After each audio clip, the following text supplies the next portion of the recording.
Tonight, I want to take you somewhere unexpected.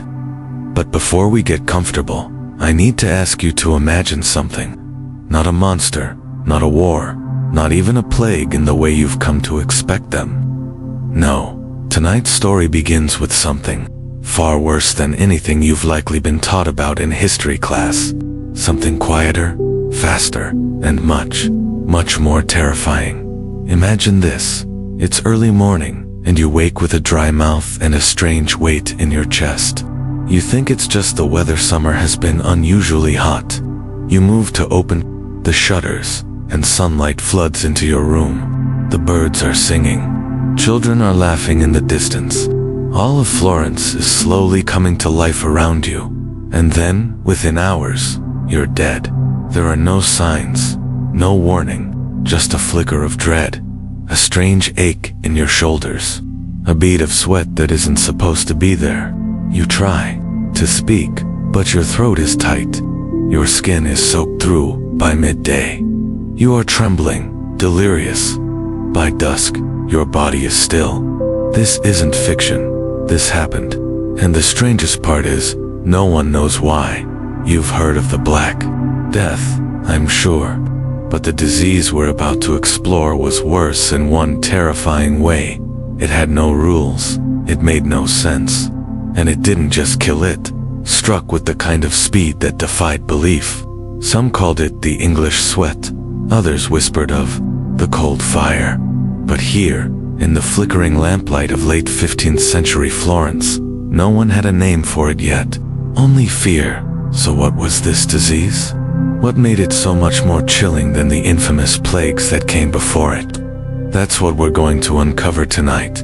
And by the end of this story, you may find yourself more grateful than ever for your warm bed, your quiet room, and the modern world you live in. But for now, let's rewind the clock to the summer of 1485. The Renaissance is thriving in Florence.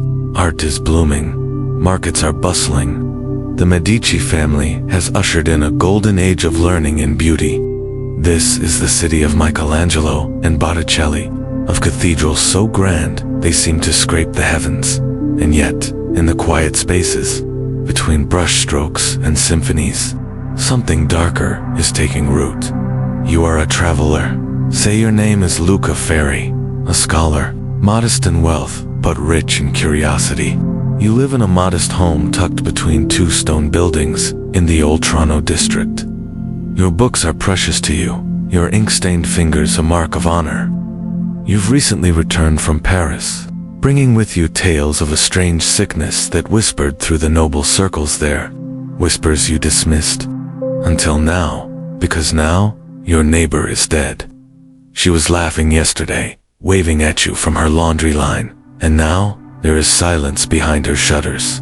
Her door is marked with a ribbon of red. You see it when you go to fetch water. No one says anything, but everyone walks faster. Heads are down, prayers are muttered. You go back inside. You boil rosemary in your kitchen. That's what the nuns told you to do. You seal your windows with damp cloth. You start sleeping with a cross beneath your pillow. But it doesn't stop the dreams.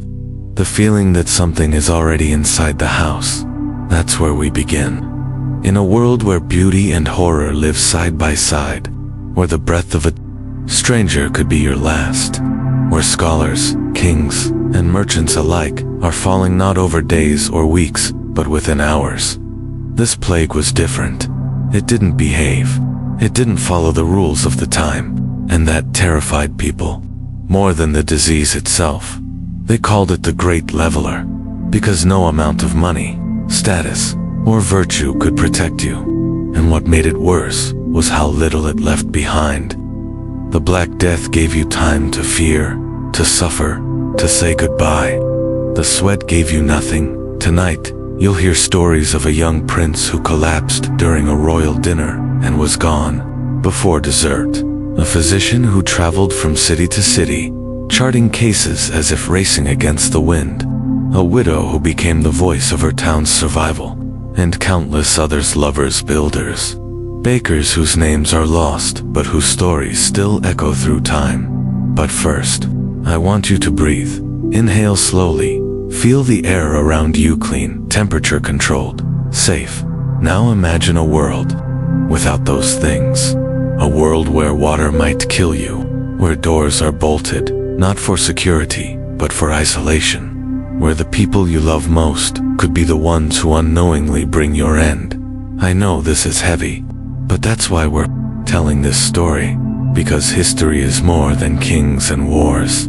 It's made of whispers and sweat, of things that make no sense. And the people who lived really lived through the unimaginable. If you're new here, and this kind of storytelling moves you, please consider subscribing to the channel. It's your support that allows me to keep making these quiet, thoughtful journeys into the past. If this story stays with you, help it reach someone else. Hit like, leave a comment, share it with a friend who's always been a little too obsessed with history or late-night mysteries. Now, let's set off into a city where light and darkness twined like vines around every window, where a young man with ink-stained fingers is about to face the greatest mystery of his life, and where the disease with no name has already entered the streets. Silent as breath. Sleep may come for you tonight, but for them it may never arrive again. Let's test your instincts. Here's a question to ponder. In 1485 Florence, what was considered the most trusted daily drink to avoid waterborne illness?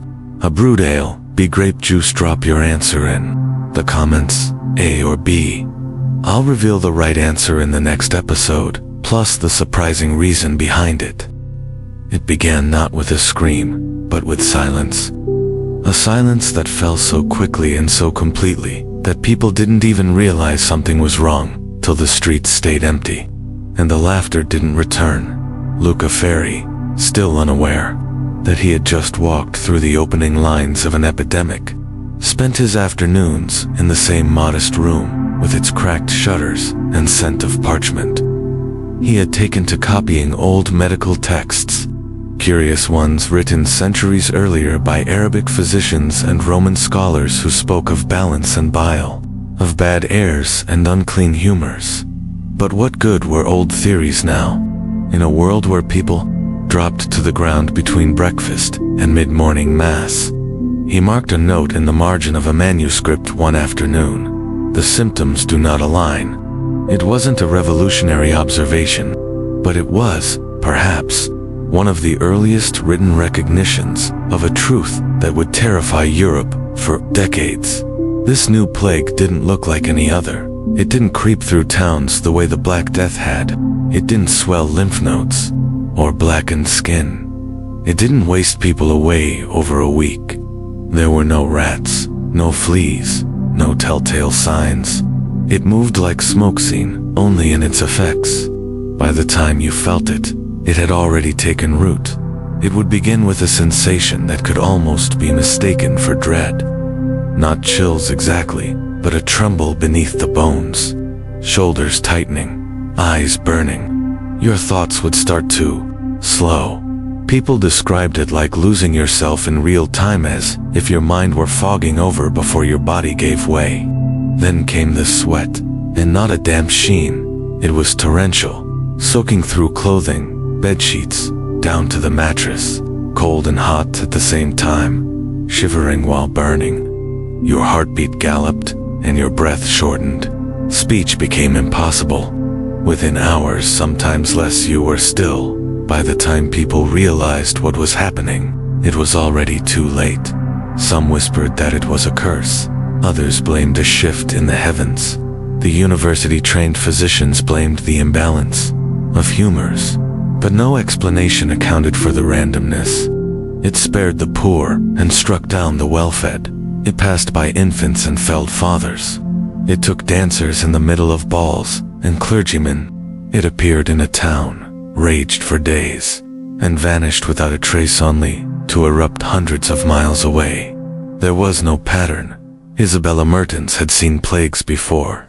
She had trained in Bruges, where she'd nursed through outbreaks of smallpox and measles, sometimes even the return of the old pestilence. But this was unlike anything she'd known. She first heard the rumors from an apothecary who traveled up from Ghent. He was pale and tired, and his voice was unsteady when he described what he'd seen. Men dead by lunch who had been laughing over breakfast. "It doesn't touch the children," he had said, as if that somehow made it more humane.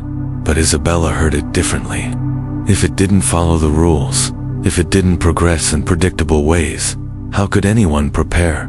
When the first case appeared in Bruges, it was almost poetic in its horror. A gathering of noble families, toasting a new marriage between houses, had filled the banquet hall with joy. They drank, danced, and laughed. By dawn, 3 of them were dead. The hall was sealed. The tapestries burned. The musicians were blamed. Servants were whipped for failing to cleanse the silverware properly. It was desperation, not justice. Isabella did what she could. She examined the bodies, took notes, sketched out their final symptoms, but by the time she compiled her first observations, 5 more were gone, and they were not who she expected. The poor quarters, always first to suffer in typical outbreaks, were quiet. No new graves, no funeral processions. Instead, the city's merchants, landowners, and well-dressed clergymen fell ill. A city that had expected to weather the next epidemic through privilege and wealth was discovering that wealth might be a liability. The physicians argued over the cause. Some believed it came from damp cellars. Others blamed imported textiles, silk from the east, or dyed wool from the south. The priests declared it punishment for pride, or for leniency toward heretics. No one mentioned the servants, the workers, the cooks who were vanishing into silence. Isabella noticed what others didn't. The disease didn't touch those who toiled barefoot in the alleys or lived in drafty tenements. It hovered like a shadow over courtyards with marble floors and velvet drapes. Why? The theories were many, and none were complete. Some believed the rich cleaned too much, sweeping up dust laced with rodent droppings, disturbing nests that would otherwise remain undisturbed. Others whispered of a new sickness brought in through ship holes, hidden in the grain or paper from abroad. But the truth is, no one knew, and in that vacuum of certainty, terror thrives. The sweat had no emblem, no symptom unique enough to chart with precision. It didn't give people time to isolate or to prepare. It didn't follow river routes or trade lines. It was erratic, and that made it worse than predictable death hit, made it unknowable. In the weeks that followed, Isabella worked without sleep. She recorded each patient, each time of death. She charted diets, clothing, room conditions. But every time she thought she saw a pattern, the disease shifted. It was like chasing fog through a forest. She wrote to scholars in Paris and physicians in Lubeck, hoping for clarity. But their letters only echoed her fears. "We cannot trace. It makes no sense." Meanwhile, panic did what plagues could not. It tore communities apart. People refused to touch one another. Doors were nailed shut with family members still inside. Entire streets were abandoned overnight. At one point, Isabella stood outside the home of a magistrate who had fallen ill. The guards would not let her enter, even though she was the only physician willing to go near the house. "No one is worth the risk," they told her. She watched the light behind the window flicker once and go dark. She never saw him again, and yet, despite everything, she persisted. Not out of blind optimism, but out of duty. Someone had to remember. Someone had to try to make sense of the senseless. Her notes would become legendary in later years. Historians would call them primitive epidemiology. But she was not thinking of science. She was thinking of a city filled with echoes, and the strange rhythm of a sickness that killed like lightning and disappeared like mist. Back in Florence, Luca Ferri began to read the earliest letters coming from Bruges. He had a friend in the city, a poet named Emile, who had described a scene so unsettling Luca read the lines twice. "They are dropping in the markets, my friend. Not in heaps, not with screams, but one by one. like apples falling silently from a tree you didn't know was dying. That line stayed with Luca. He began to mark city maps with pins. He tried to draw lines between affected places, but nothing added up. The disease had no logic, and Luca, who once believed logic could explain the world, found himself unmoored. No one wanted to admit it, but this was a sickness that outwitted every tool they had. It didn't respond to bloodletting. It scoffed at herbal remedies. It struck like a ghost and left no trail. What do you do when death stops playing by the rules? You watch, you listen, and maybe you survive long enough to tell the story. That's what Isabella did. That's what Luca tried. And that's what we're doing now, visiting a disease so mysterious that even 5 centuries later, we still don't understand it. But one thing we know for certain, the fear wasn't just in the death itself. It was in not knowing where it would land next. And that fear was enough to unravel the very fabric of society, because if no one is safe, then no one is sure. And that, more than anything else, was the legacy of the plague with no pattern. Fear has a sound. It isn't always screaming. Often it's the absence of footsteps in the street, the clink of locked doors, the hesitation in a voice asking if anyone's still alive next door. By the time news of the sickness reached Toledo, it had already claimed dozens, maybe hundreds, St. Bruges, Paris, and several towns in the Alpine valleys. But no one could say how it got from place to place. There were no caravans moving through the night, no massive pilgrimage that might have carried it, just pockets of silence that spread like bruises across the map of Europe. That's what fear became, a shadow not only of death, but of unknowing. Ricardo de Funes was a merchant, proud of his linen trade, and even prouder of his judgment. He had avoided ruin during the wool collapse. He had weathered famines and rumors of plague in the north. But what unsettled him now wasn't the disease itself. It was how quickly people began to act like it was already everywhere. Toledo was a warm city, stubborn in its pace. Markets stayed open late into the night. Streets pulsed with a rhythm that had held steady for centuries. But one morning, a woman fainted in the Plaza de Zocodover and never stood up again.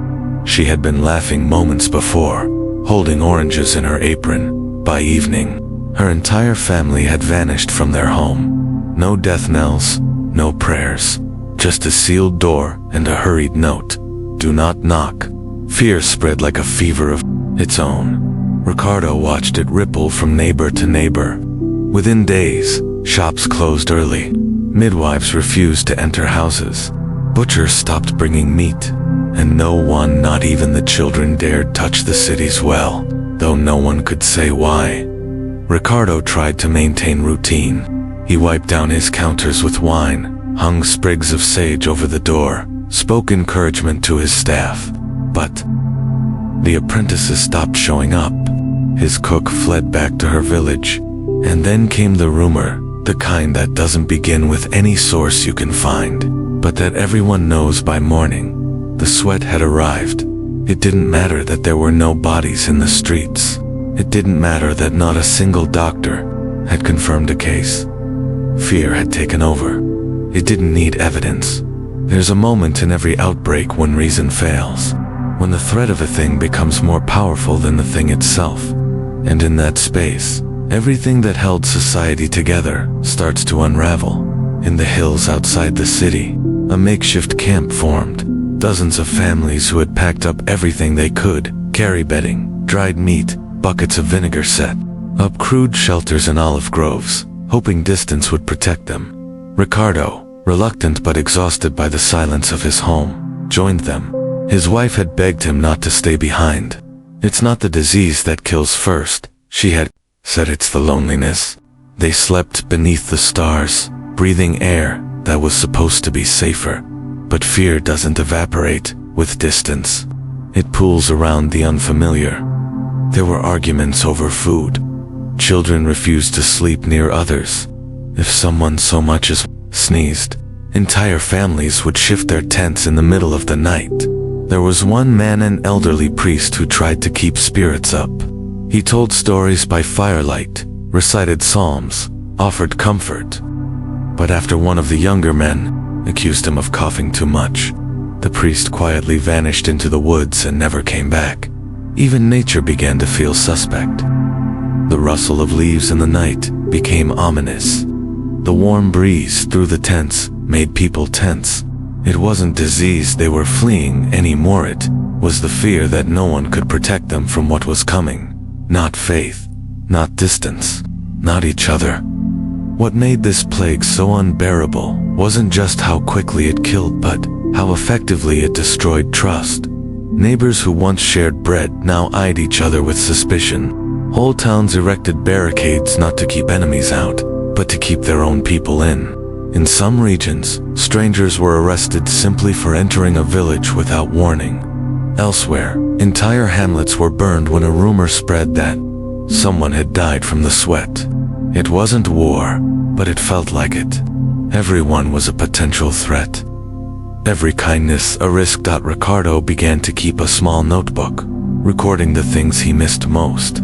He missed the warm bread from the woman down the street, the sound of music during weddings.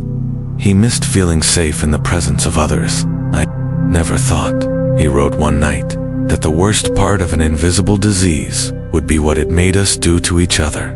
In the broader tapestry of Europe, similar patterns unfolded. Reports from Prague, from towns in northern Italy, from villages along the Danube all told the same story. Sometimes the panic arrived before the sickness itself. In fact, that was one of the great mysteries. No one could explain how cities with no confirmed deaths would still collapse under the weight of terror. There were entire regions where trade halted, not because of mortality, but because rumors had sealed roads. No one wanted goods from a town that might be sick. No one wanted letters, fabrics, livestock. People refused coin from out-of-town vendors. In Milan, they say a whole wedding party fled during the middle of the vows when a servant fainted. In Zurich, city officials held emergency council sessions, not to manage the disease, but to address the violence breaking out in bread lines, sparked by sheer anxiety. The sweat, as it was being increasingly called, didn't have to be everywhere. It only had to be possible, and that possibility was enough to unravel the world. Isabella Merton, still stationed in Bruges, began hearing of cases in cities she had never visited. She corresponded with physicians who claimed that the disease was moving faster than any known contagion. But she began to suspect something else, that the terror of the sweat was, in some places, killing more than the disease itself.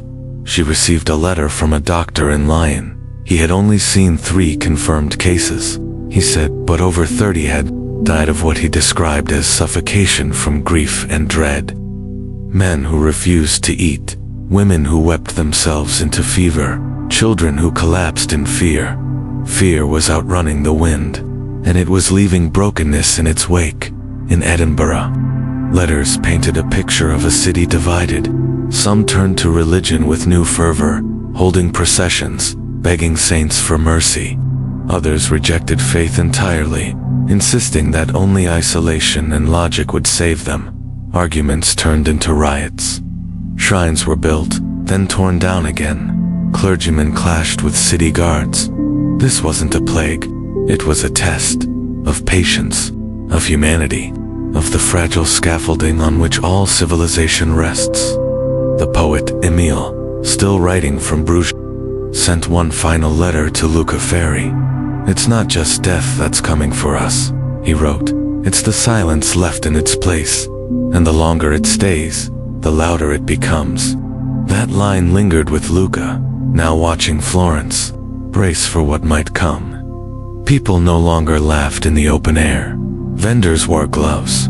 The fountains ran dry, not from drought, but because no one wanted to gather where water once brought people together. And yet, no cases had appeared in Florence. Not yet, but it didn't matter. The fear had arrived first. It always did. There are moments in history where everything seems to hold its breath. Not because of an invasion, not because of a revolution, but because someone born to rule stops breathing. In the heart of Vienna, where the Danube shimmered beneath. Stone bridges and the halls of the Hofburg Palace echoed with the footsteps of generations. A royal celebration was underway. Musicians tuned their lutes. Candles flickered against velvet tapestries, and at the center of it all stood Crown Prince Alaric. He was 17, tall, charismatic, the kind of young man sculptors modeled marble angels after. He spoke 3 languages, rode like a storm, and had a laugh that lit up entire rooms. His engagement to Lady Renata of Montpellier had been arranged as a gesture of peace between 2 powerful dynasties. But to those who saw them together, it seemed more than politics. Their glances carried something gentle, something real. On the night everything changed, the palace was lit, as if stars had descended from the heavens. Nobles from across Europe gathered in Vienna for a celebration of the future of youth, of promise, of the unbroken line that had ruled the Holy Roman Empire for generations. And then, sometime between the final toast and the first bite of dessert, Alaric collapsed. At first, there was confusion. He had been fencing earlier in the courtyard. Perhaps it was fatigue, a faint from the heat. But as the minutes passed, it became clear that this was no accident. His skin grew pale, then red. A sheen of sweat broke out across his brow, and his breathing turned shallow. By the time the royal physician was summoned, the prince was shaking so violently that 2 footmen had to hold him down. Lady Renata had rushed to his side, only to be pulled back by guards under strict instruction. Do not allow the sickness to spread. He died before midnight, not in battle, not poisoned by enemies, not even after days of fever like so many diseases of court life. He died within hours, without a goodbye, without final words. The hall was emptied in silence. The music stopped, mid-measure. The guests were escorted to their chambers, where they waited through the night. Not for word of mourning, but for symptoms of their own. Panic spread through the palace like smoke. Every cough, every drop of sweat became suspect. Dishes were left uneaten. Servants wept while scrubbing down banisters with vinegar. Nobles burned their linens. Visitors fled in the dark before dawn, leaving behind luggage, titles, and, in some cases, spouses. Vienna, the jewel of the empire, had become a haunted place. The funeral was swift and quiet.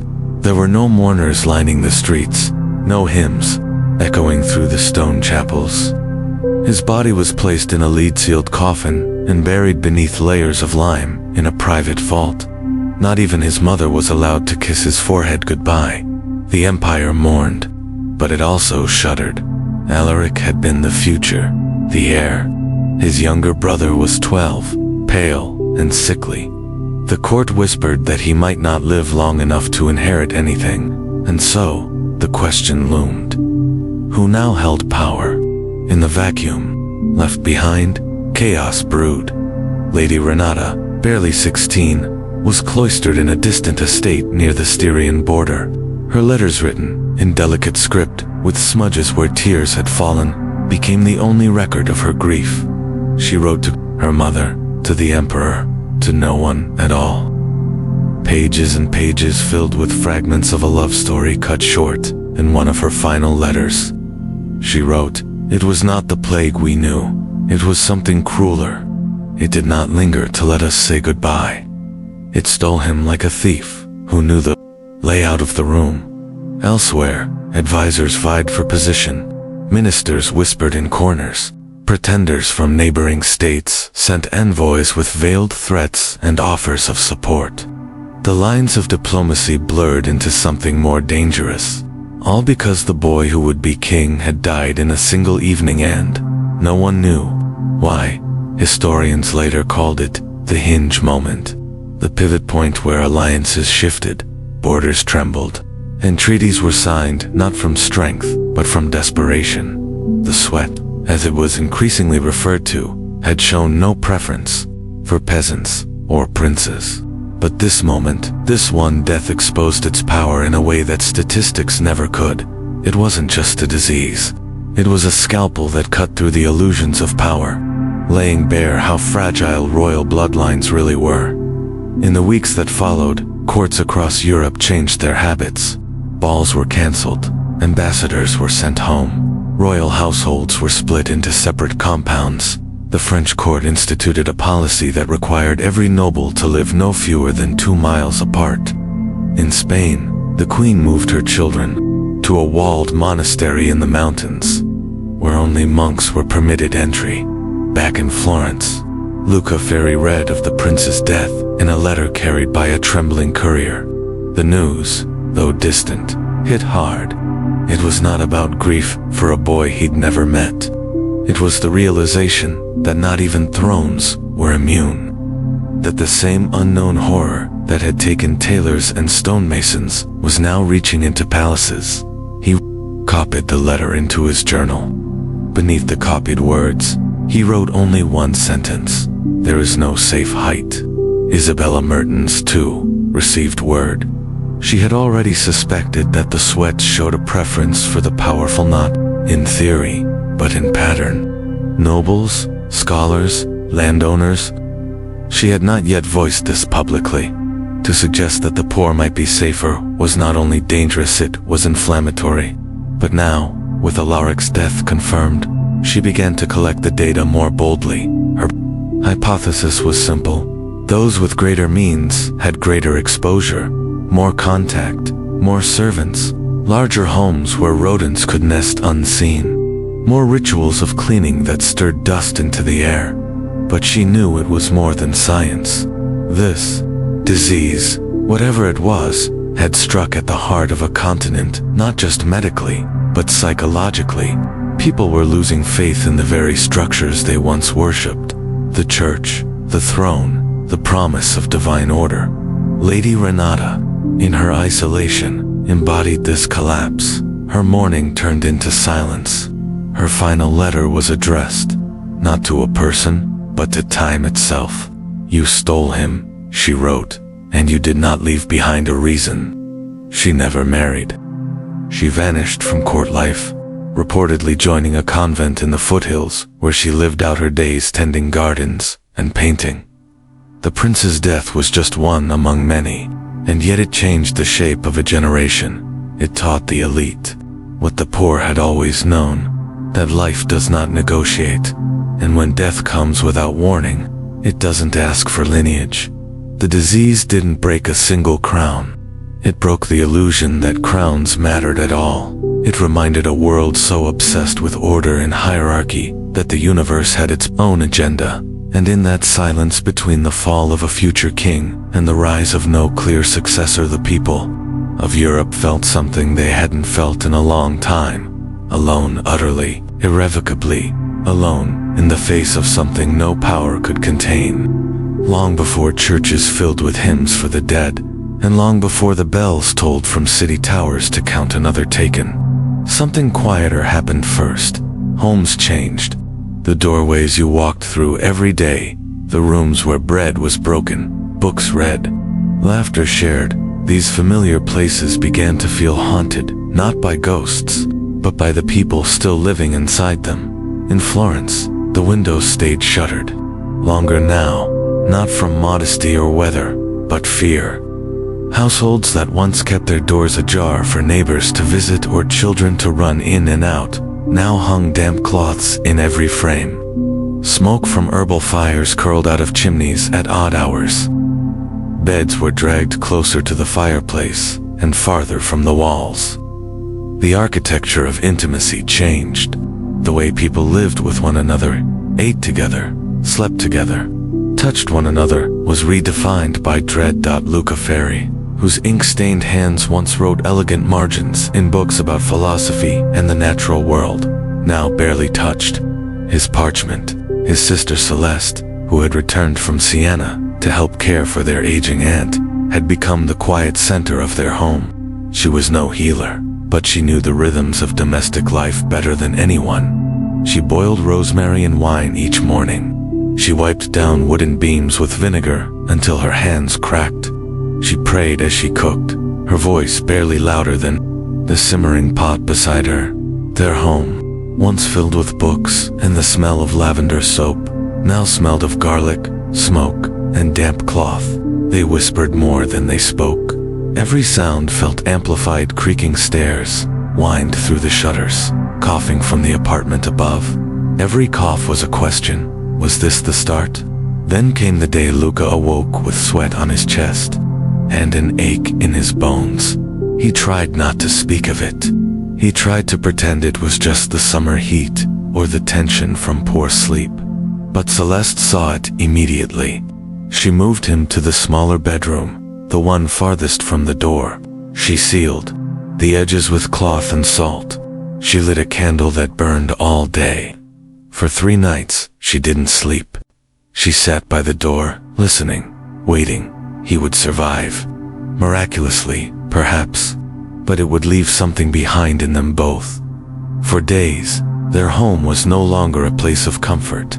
It was a place of waiting, of watching breath, of noticing color. Every creak of the mattress was measured. Every footfall was a signal. That waiting reshaped them. And across Florence and across Europe it reshaped thousands more. Where once bedrooms were places of love or rest, they now became isolation chambers. Kitchens became apothecaries. Hallways became paths no one dared walk without a cloth over their mouth. A strange new ritual developed. The quiet room, as many began to call it, was the place where the sick would be moved. Every home had one, even if it meant dragging a straw mattress into the cellar or attic. It wasn't just about quarantine, it was about containing hope and fear to one location. If one person died, perhaps the others could still live. Those rooms changed people. They were not filled with the drama of hospital wards or battlefield wounds. They were filled with the near silence of decline. They bore witness to trembling hands, choked breaths, prayers mumbled without end. And when death came, it came as a soft exhale. No fanfare, just stillness. Celeste, like many women in her time, became both caretaker and sentinel. She was not alone. All across the continent, mothers, sisters, and wives became quiet guardians of homes that blurred the line between sanctuary and grave. Some of them wrote down remedies, recipes passed from old village wisdom. Boil sage with vinegar, bury a clove of garlic beneath the threshold. Place fresh rushes near the bed to trap the bad air. Others painted their walls with symbols of protection, circles around door frames, crosses in charcoal, strings of dried herbs hung in corners like talismans. They created a new kind of medicine, 1 part science, 3 parts hope. Celeste began writing her own journal during Luca's illness. A simple book, a way to keep time, she said. But her entries were more than that. They were love letters to normalcy. She wrote of hearing birds again outside the window. She wrote of the feel of fresh sheets hung in the sun. She wrote of the silence when Luca's breathing finally steadied. Those entries would one day be read by a historian trying to understand how people survived. Not just physically, but emotionally. How they made a home out of fear. How they kept something human inside walls that no longer promised safety. And it wasn't only the sick who transformed the meaning of a home. For those left behind, homes became places of unbearable memory. Families who lost someone in the quiet room often moved out entirely. They would leave the bed untouched, the linens folded. In some places, small altars were built in doorways, photos, bits of clothing, dried flowers. In others, they burned everything, as if memory itself were infectious. In a village near the Pyrenees, Isabella Mertens visited a house where 3 out of 4 family members had died within a week. The mother, still living, refused to cross into the back room where her children had lain. She left food on a plate outside the door, even after it was no longer needed. Isabella noted the behavior in her field book, but didn't call it strange. It was, in fact, increasingly common. Because grief doesn't follow rules either, and neither does hope. In some homes, survivors made the space sacred. They turned illness into ritual. They sang old songs in the hallways. They recited the names of the living each morning like a litany. They left candles burning overnight in windows for those too sick to see the dawn. Florence eventually passed the worst of the wave, but the homes were not the same. Luca recovered, but he walked differently, slower, as if he had aged 10 years in 10 days. Celeste, once content to remain unmarried and domestic, began writing letters to other women across the city, forming a quiet network of caregivers who shared remedies, strategies, stories. They called themselves the Keepers of the Hush. It was a small resistance to despair, because if fear could change a home into a tomb, then courage might just turn it back again. That's what this chapter of the story is really about. Just about walls and windows, but what we do when those walls close in on us.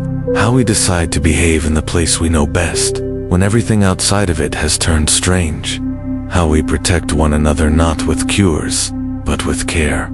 Every home that survived the sweat became its own kind of monument. Not of marble or stone, but of persistence. Of breath held and released. Of meals still cooked and stories still told. Even as the world cracked at the edges. Not every house became a tomb. Some became proof that love, quiet and unremarkable as it may seem, is stronger than fear, and that sometimes survival is the most defiant thing we can do. By the time the sweating sickness reached the northern reaches of Edinburgh, it no longer needed an introduction. It arrived not with thunder, but with the stillness that came after. The people had already heard the stories of sudden deaths, of royal funerals behind sealed doors, of cities brought to their knees, not by armies, but by silence. Moira Wallace had no title, no wealth, no influence by the standards her city respected. She was a widow, childless.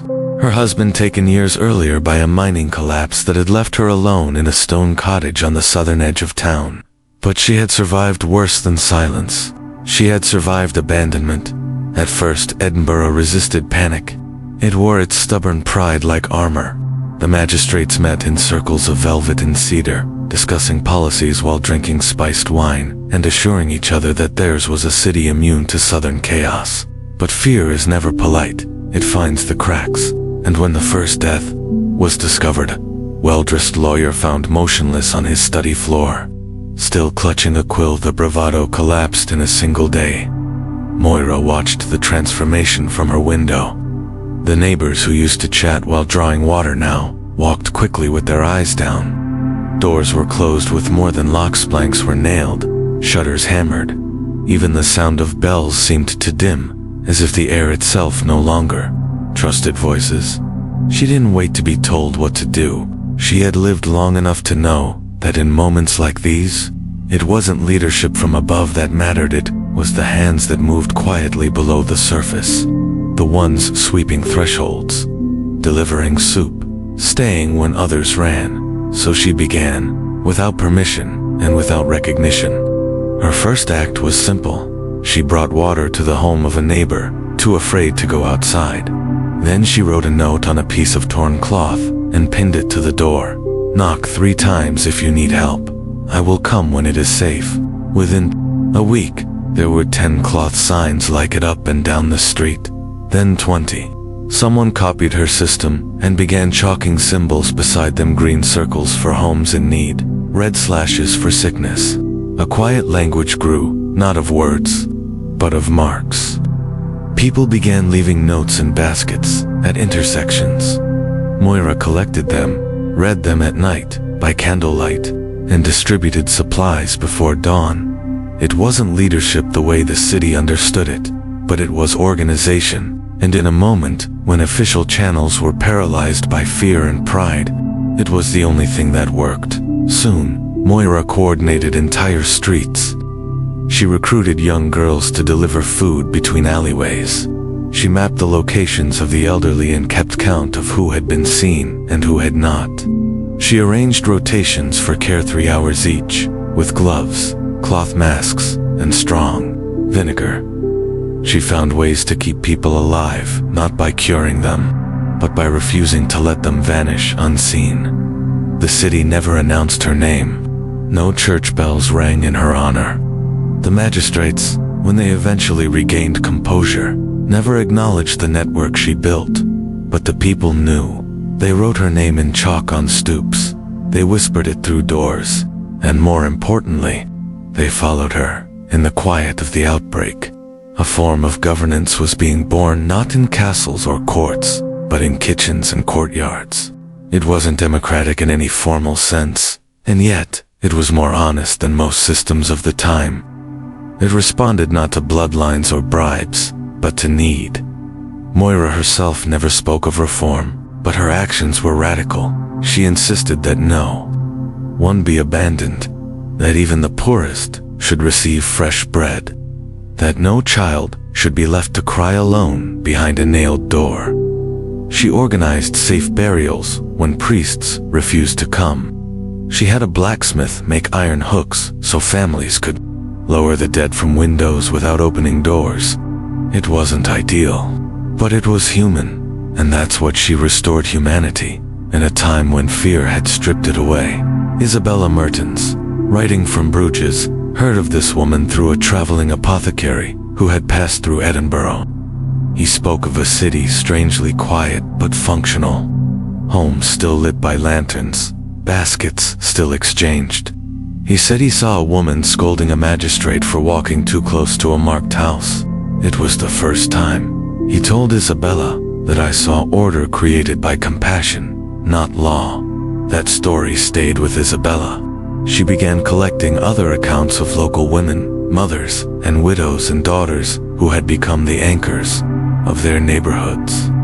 They weren't writing treatises or leading armies, but they were building a foundation for something that would endure long after the last symptom faded.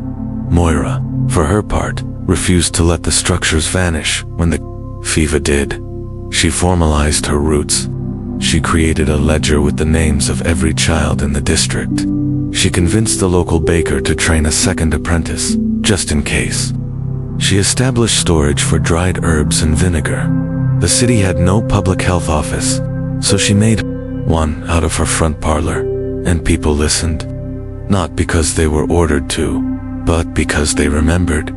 They remembered who had come in the dark when no one else would, who had knocked when it was dangerous, who had brought bread and stayed outside the door to sing until the crying stopped. She became, without ever asking, the conscience of the street, and though many never met her, they felt her work in every small relief, in the bread that still arrived, in the candles that kept burning, in the way they hadn't yet given up. The sweating sickness would pass through Edinburgh like it had everywhere else, strange, swift, unforgiving. It would leave its mark, but it would also leave something else, a seed, because Moira's model didn't die with the sickness. It lived on. The networks remained. The chalk symbols evolved into a communication system still used in times of scarcity. The rotating care groups continued in times of childbirth, winter hunger, or mourning. What was born out of plague became a lasting form of resilience. No monument was built for her. No statue stands in her honor. But the neighborhood she helped hold together still bears traces of her hand in the pattern of shared gardens, in the structure of morning deliveries, in the unspoken code of neighbors looking out for one another. History does not always remember the quiet ones, but survival does. And in every corner of the city that refused to let fear win, her spirit remained not as a reformer in books, but as a force that redefined what community meant, not through revolution, but through kindness, practiced daily, and in a world that had forgotten how to care. That might be the greatest reform of all. Centuries have passed since the last known case of the sweating sickness stole its final breath from someone's lungs. The plague that moved faster than reason, the disease that brought down kings and merchants alike, seemed to vanish as inexplicably as it appeared. There were no lasting strains, no modern outbreaks, no lingering immunity to study, just stories, fragments, and fear that lingered like smoke in the corners of history. But absence does not mean resolution, and today, in labs and libraries across the world, the mystery remains. a whisper that refuses to die. Even in the age of genomes and global databases, in Cambridge, where ivy crawls up the walls of ancient colleges, a team of researchers has spent years trying to answer the question. No one could in the 15th century. What was the sweating sickness? There are no preserved blood samples, no tissues, no direct evidence in sealed vials or glass slides. All that exists are accounts written in the rushed script of terrified physicians. In the soot-stained journals of survivors, like Isabella Mertens, and in the shaky recollections of clerks who buried their ledgers alongside the dead Dr. Alice Markham, a leading historian of medicine at Cambridge, has spent the better part of a decade cataloging the symptoms described by those who lived through the outbreaks. It's like trying to rebuild a cathedral from the ash, she says. We have outlines, shadows, but the core, it's gone. What makes the sweating sickness so terrifying to modern scientists is not just its lethality or its refusal to fit into any known category. Unlike the plague, which left behind genetic markers in mass graves, or smallpox, which we can trace through immunological scars and accounts, the sweat left no fingerprints. Researchers have proposed dozens of theories. Some point to hantavirus carried by rodents and capable of causing rapid pulmonary failure. Others suggest a form of anthrax released from contaminated textiles. There are those who believe it was a unique strain of influenza, highly virulent, fast-moving, possibly mutated through livestock. Still others argue it was psychosomatic in part, a mass reaction to climate, stress, or war. And yet, every theory has holes. Hantavirus does not quite fit the speed or the seasonality. Anthrax should have left behind skin lesions or environmental evidence. Influenza would likely have re-emerged. Climate theories ignore the biological reality of the symptoms described. One by one, the explanations fall short. The most chilling hypothesis among them is perhaps the simplest, that it was a now extinct virus, a pathogen that evolved just long enough to wreak havoc on a generation and then disappeared, either mutated into something less deadly or lost in the ecological churn of the world. If so, it may never return. Or, more frightening still, it might, across the Atlantic. At the CDC in Atlanta, a virologist named Dr. Thomas Schuler has compiled hundreds of references to sweating fever, hot blood death, and similar syndromes in medieval and early modern records. His work isn't purely academic. It's not just about what it was, he explains. It's about what it tells us, that even with all our science, we're still vulnerable to what we can't see coming. Schuler's team built digital models of the known outbreaks. They ran simulations using modern travel patterns, population density, and climate data. The result? In every scenario, if the sweat were to emerge today, it would spread faster than any historical pandemic, more like a flash fire than a storm. That's the terrifying beauty of it. The sweating sickness didn't linger.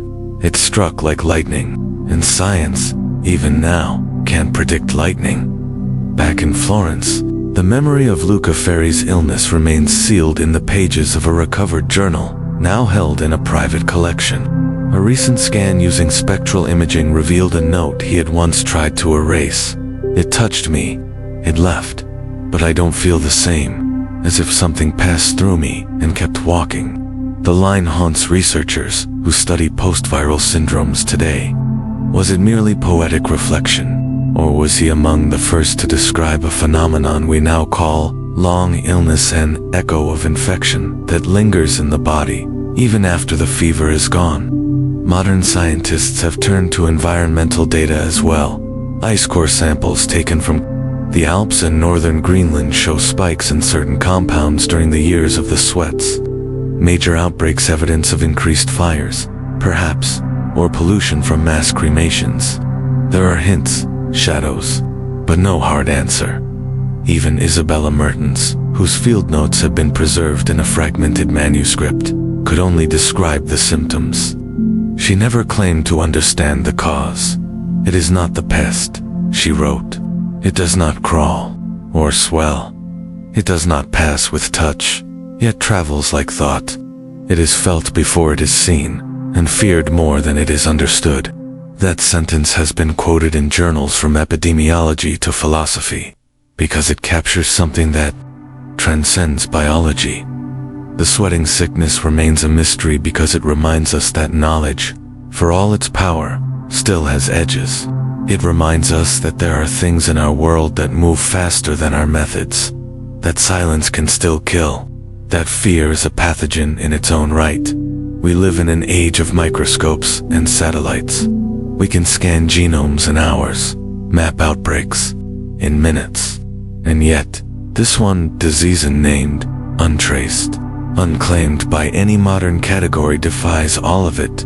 There are researchers who dedicate their entire careers to this single question. Some call it obsession, others purpose, but deep down, they know the truth.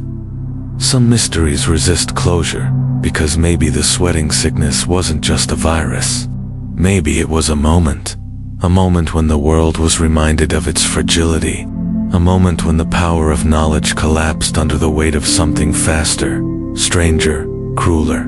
A moment when homes turned inward, cities went quiet, and even kings weren't safe. And if we forget that moment, if we assume our tools have made us immune to such unknowns, we risk letting it repeat without warning. Because the real terror is not that science hasn't solved the sweating sickness, it's that it may never be able to. There are silences that live longer than memory. They settle into the bones of a place, into the soil and the walls, into the way people walk and speak and love, even generations later. The sweating sickness left no great monuments, no long rows of marble names etched in stone. It left something harder to measure, something woven into the small, unrecorded lives of the ones who survived. In Florence, Luca Ferri did not return to his old work immediately. His desk, once crowded with volumes on logic and the natural world, now stood covered in dust. He no longer trusted reason to explain the things he had seen, but he did return to writing quietly, gently, as if learning how to speak again after a long silence. His journals, filled with sketches of hands, fragments of overheard prayers, and lines of poetry about breath and stillness, reflected a man who had found awe, not in certainty, but in vulnerability. His sister, Celeste, continued to grow the network of women who had become the lifeblood of the city. They no longer waited for permission from the city magistrates. They organized food lines, reopened small schools and courtyards, taught other women how to identify signs of illness and grief. They refused to return to the background. Let no home ever wait in silence again. Celeste once wrote in a letter to Moira Wallace in Edinburgh. Though the two women never met, their names traveled together in whispered circles, remembered by those who understood that healing had come not from physicians or proclamations, but from the hands of women who stayed. Moira, in her quiet cottage in Edinburgh, had returned to her garden. The chalk symbols once used to mark homes in need were now used by children as play.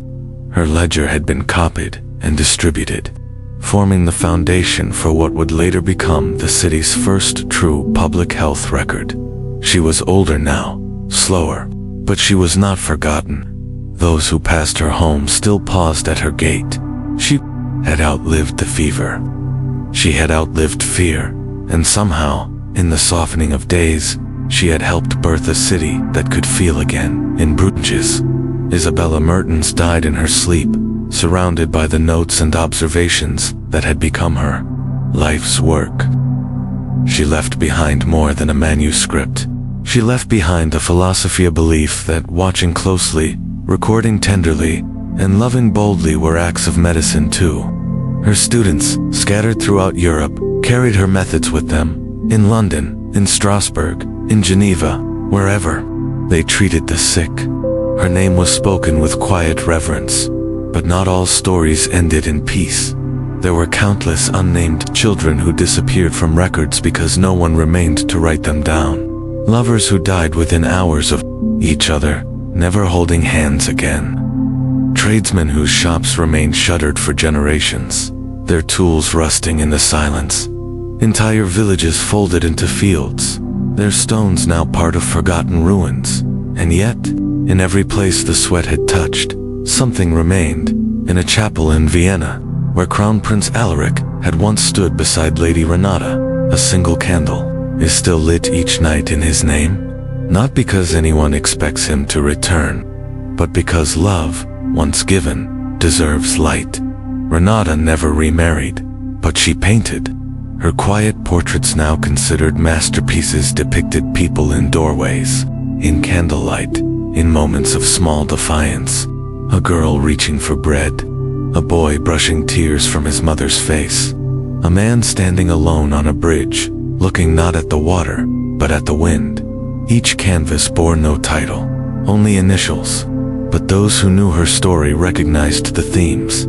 She had taken grief and turned it into color, loss, and light. That was the balance the survivors had to learn, because grief does not end.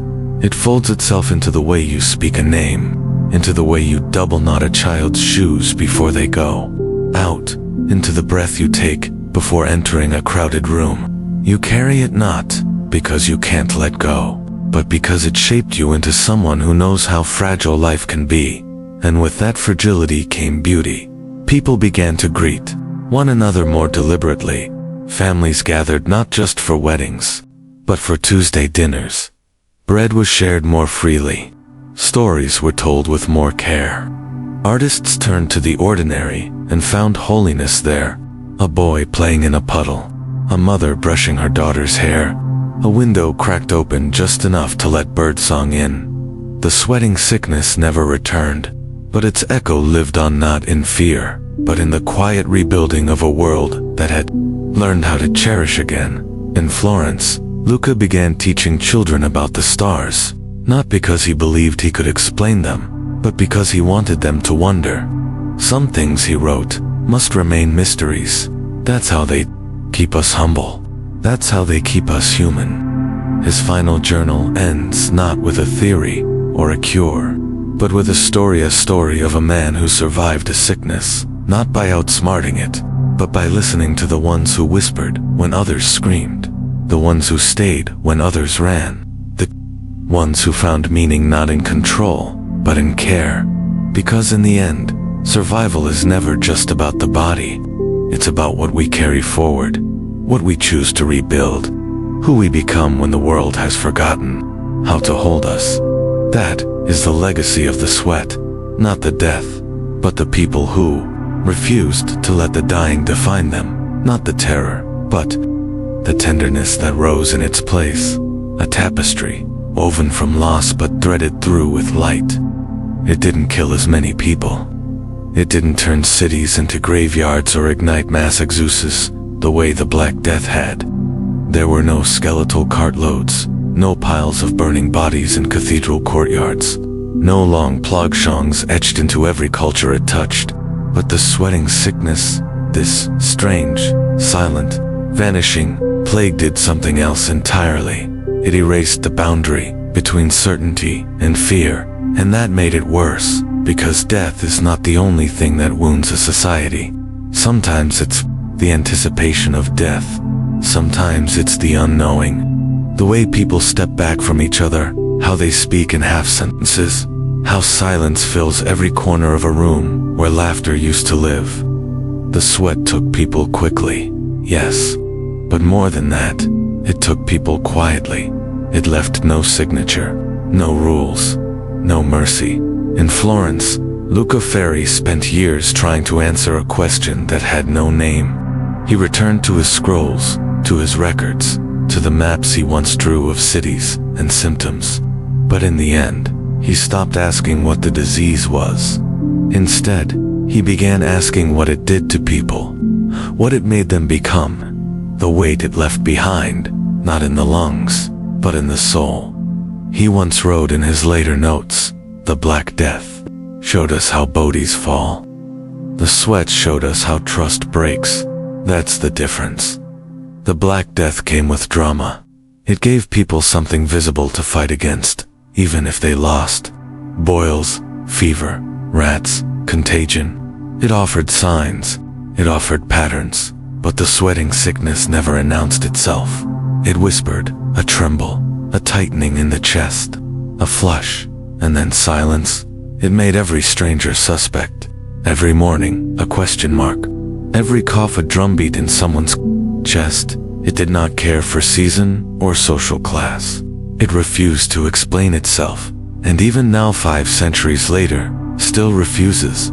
That's what makes it worse. Isabella Mertens, in the final margin of her field book, asked a question no one could answer. If the fear moves faster than the illness, which one is the disease? In Bruges, where she lived and worked, survivors often claimed they were haunted not by death itself, but by the nights waiting for it, the sounds in the dark, the way even prayers seemed too loud. In their grief, many turned not to faith or medicine, but to routine. It was the only thing left that made sense. Wash, wait, whisper. What the sweating sickness did that the Black Death didn't was destroy faith in what people thought they understood. The Black Death felt like a punishment, something biblical, something vast and wrathful. But the sweat, it felt like betrayal. It slipped in when people were happy. It struck down the young, the celebrated, the beloved. Prince Alaric died at his own engagement feast. Moira Wallace's street fell quiet, not after a war but after a whisper, and because it came so fast and left so quickly, there was no closure, no rebuilding effort with clear milestones, no eradication to cheer.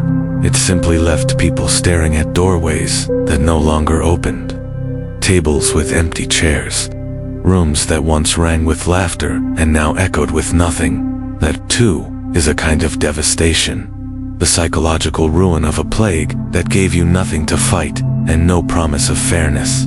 And yet, the paradox is this: in that brokenness, something else was born, a new kind of resilience, not the loud, triumphant kind, but the quiet, daily kind, the one that unfolds in silence, over bread shared between tired hands. In the way Celeste Ferry and others began leaving soup on doorsteps without asking who needed it, the sweating sickness left wounds that history doesn't tally. It didn't remake economies or redraw borders, but it rewrote people. It reshaped how they lived with each other, not out of ideology, out of necessity. In the years after, cities built new rituals, not because of decrees, but because of memory. People washed more, touched less. Some homes kept a quiet room for decades, long after the plague was gone. Not out of superstition, out of respect. Because something that moves that swiftly doesn't just change the body, it changes time. It makes you feel like the future is a hallway filled with locked doors. It turns the present into a place where you only move forward by being cautious, careful, quiet. There are few memorials to the sweat, no cathedrals, no epic poems, but its legacy runs deep, etched into the behavior of a continent that, for a time, learned fear its own breath. And this is why, in the minds of those who survived, it was worse, because it changed them, not once, but permanently. It took not only life, but the illusion of safety. It left people alive, but different. Luca Ferry eventually wrote a final letter, left in a sealed drawer and discovered after his death. It read simply, "It did not end with me. I lived, but I am not the same. And if you are reading this, neither are you." But perhaps, being changed is its own kind of truth. Perhaps what it taught us was not about death, but about how fiercely we must choose to live. And that, in the end, is the terrible and beautiful truth of the sweating sickness. It didn't just take, it demanded that those who remained learn how to live again with eyes wide open and hearts heavy and still beating. In the aftermath of the sweating sickness, the lives of our central figures, Luca Ferry, his sister Celeste, Moira Wallace, Isabella Mertens, and Lady Renata, continued in ways both fragile and profound. Each carried the echoes of the fever, not only in body, but in memory, in practice, and in purpose. Luca Ferry, once a scholar, obsessed with logic and certainty, emerged from his illness forever altered, no longer content to catalog symptoms or study stars from a comfortable distance. He embraced vulnerability as a teacher. From his journals to courtyard lessons, he scattered questions meant to help children wonder rather than know, philosophical seeds sown in young hearts, prompted by his conviction that mystery and humility belong hand in hand. Luca's surviving voice embodied the realization that life after the sweat isn't a return to old normal, it's a transformation, a new orientation toward awe, connection, and awareness. Celeste Ferry, whose daytime kindness saved Luca's life, became a quiet leader of a women's network that endured long after fear had faded. She organized soup drops, homeschool courtyards, and lantern-lit care visits for those in grief or isolation. Together with Moira's example in Edinburgh, she showed that the silent labor of care, cleaning, feeding, hugging, when allowed, was not only healing, but foundational to communal rebirth. Celeste's legacy proves that everyday compassion can reshape cultures more potently than edicts or ceremonies. Moira Wallace, the unheralded reformer of Edinburgh's Southern District, carved invisible pathways between households and crisis. She taught us that leadership isn't always born from titles. It is born of courage, the boldness to do what no one else does. Her ledger, begun in fear and expanded in hope, became an informal atlas of human dignity. She reminds us that quiet, system-building, checking on neighbors, ensuring food, ritualizing support can plant seeds of public resilience that last generations. Isabella Mertens, the curious observer from Bruges, preserved field notes that would travel and guide healers for centuries. She taught us the power of bearing witness with empathy and rigor. Where others might write of casualties or cliché, she wrote of tremors in hands, the feel of heat on a forehead, the sudden hush of a once loud household. Her legacy shows that the detailed attentiveness of one can shape collective memory and support future learning even when the event itself remains unsolved. Lady Renata of Montpellier, once a promised queen, retreated into solitude after Prince Alaric's sudden death, transforming grief into art. Her paintings, quiet, personal, intimate, captured everyday resilience. A child clutching bread, a woman bracing against fear, a mother teaching her daughter to sew or pray. She painted not for fame, but for healing. Her story signals that creativity, even in personal seclusion, can weave threads of hope through tragedy, connecting us across space and time. A shared tapestry across Florence, Edinburgh, Bruges, and Vienna, our characters faced death's fastest strike. They lost friends, lovers, futures, and yet despite that turbulence, each found a different path forward through education and wonder. Luca's lessons remind us that embracing questions strengthens us for uncertainty. Through community and care, Celeste, Moira, and their networks show us that mutual aid is the heartbeat of recovery, taught through observation and memory. Isabella's meticulous notes prove attention can bridge the gap between chaos and knowledge. Through art and reflection, Lady Renata's paintings confirm that grief is not just pain, it is also transformative. In tracing these diverse legacies, one truth becomes clear. Survival is not survival unless it transforms both individual and community. You can walk through the shadow and still choose to light a candle, literally or metaphorically, against the darkness. Lessons for today. Our world has known its own versions of sudden, invisible threats. We've seen them fill hospitals, redefine relationships, freeze economies, and etch fresh anxieties into hearts. Yet, in the echo of the sweating sickness, we can find timeless guides. Value human connection beyond convenience.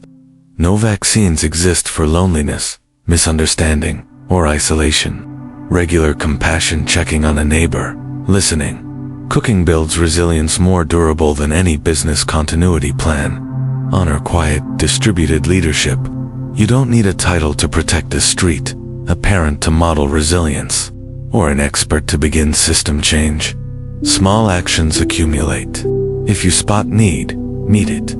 If hundreds do that, you have created a movement.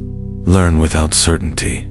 Just because we can't name every terror doesn't mean we should stop looking. Like Isabella's notes, attentive kindness matters. It builds archives of hope, benchmarks in humanity. Use grief to fuel expression. Even if you stay silent, letting loss find shape through words, music, painting. Mentorship transforms individual pain into collective healing. Lady Renata's canvases testify to this alchemy. Accept vulnerability as a teacher. Luca chose awe over arrogance. Your cracked places can become lanterns. When life abandons certainty, the invitation is to find meaning in mutual wonder and shared breath. Applying these lessons now. Start a small caring network with your immediate neighbors, sending groceries, sharing homework support, checking on elders without fanfare, just weekly presence. Carry a question, not a claim. Instead of asserting what we know, ask what those around you feel. It deepens empathy and strengthens bonds. Create a personal record of a challenge you're navigating. A journal, a set of notes, digital or ink. It may serve others in future storms. Choose one creative act this week, born of vulnerability. Writing a letter, drawing, cooking something from your grandmother's childhood. It's small, but it leaves an imprint. Name the moments of doubt. When fear whispers in the night, acknowledge it, not to feed it, but to disarm it. Luca's journals, Celeste's soup drops, Isabella's notebooks, Moira's ledger, Renata's paintings, they all share a quiet theme. Resilience begins when fear intrudes, and continues when fear fades. Over to you. What resonates most with you in this tapestry of loss and light? Which lesson do you feel drawn to apply in your own life? Now, comment below with your thoughts, experiences, or plans for yourself and for our community. Let's learn from each other. Your insight might be precisely the inspiration someone else needs. If this story moved you or reminded you of how strong everyday people truly are, please hit subscribe. Your support keeps us making stories that matter, helping us reach and inspire more people who believe in resilience, compassion, and purpose. Thank you for staying with us until the end. You are part of this story now, and by sharing your voice, you help us write the next chapters together. Stay hopeful, stay connected, and I'll see you in the next story.